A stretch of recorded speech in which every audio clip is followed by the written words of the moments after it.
All right, so not stormy anytime soon, Yes. Simone. We are looking pretty dry and mild for the first week of the new year.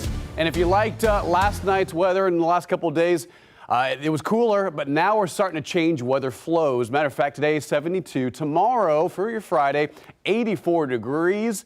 That'll actually get close to some near record highs in San Antonio and pretty much across the state. It'll be the same thing. Weak cold front drops in Saturday into Sunday.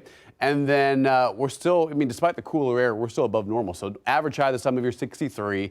Saturday, Sunday, Monday, Tuesday, mid-70s.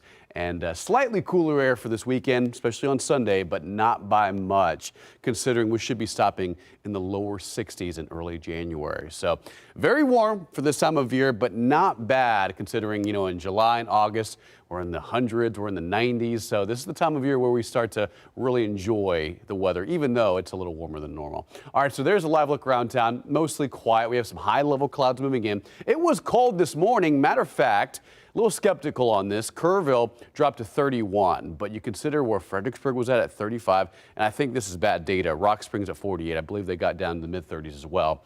But 41 in the city this morning, 36 in San Marcos, 41 at Cotulla, 34 at Hondo. Now we're rebounding.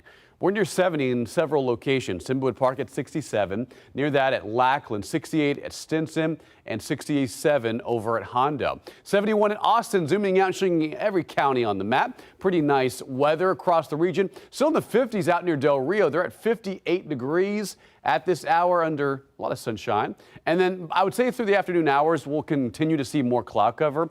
None of this will produce any rain. We could use it. But despite the cloud cover, temperatures stop in the lower 70s by tonight. Any late night plans should be quiet and comfortable. Tomorrow morning, not as cold as the last several mornings, but dropping to the lower 50s around San Antonio under clear skies. And here's our weather maker, high pressure. It's going to keep us pretty quiet through this weekend and next week as well. Matter of fact, it just goes back and forth. By Tuesday and Wednesday, it starts to change a little bit. The upper level starts to dislodge some cooler air, but it looks like it's not until next weekend until we get our big cold front in. So Saturday, this weekend, some slightly cooler air, but next Saturday, January 10th and 11th, that's when some colder air arrives, and that'll also produce some slight chance for rain. So here it is on your extended outlook. Tomorrow, look at this, 84 degrees. That's near record territory. This weekend, a weak cold front, not bad. Low temperatures chilly in the 40s and 50s. High on Sunday, it looks beautiful, 73 degrees and light winds. But notice by next weekend, we start to warm up until then. And then by next Saturday and Sunday, we're back in the lower 60s and lows a little colder than that in the 30s and 40s.